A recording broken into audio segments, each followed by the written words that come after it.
Hi everybody, Patrick Flynn here from Simply Kaizen. I'm going to cover a little bit about delegating and in particular delegating responsibilities.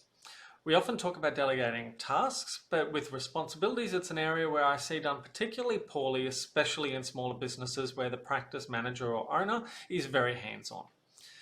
In that situation, I'll often see this person's great at helping in that area, this person's really good at this person's an expert at that, or so on. But what I don't often hear enough is so-and-so is responsible for this, so-and-so owns this area. And unfortunately, the terms I usually hear are a little bit grey. And by virtue of them being grey, that means that, well, no one owns them, or that the principal owns those areas.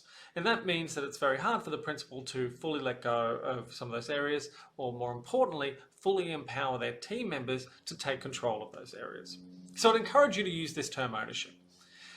What this might mean in practice, to use a narrow example, might be the reception area.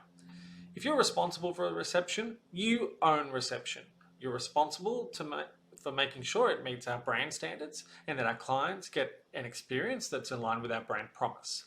But how that's managed is on you.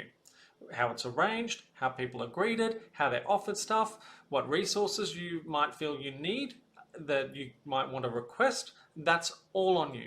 And you might be denied that request, but at least you've then clearly made it. Whatever you think you need to make this work, you do, and it's on you, win or lose.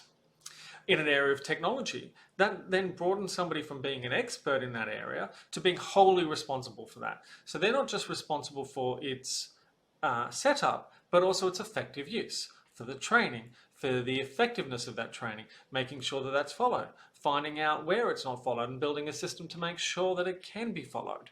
All of these things then put that very clear ownership onto someone.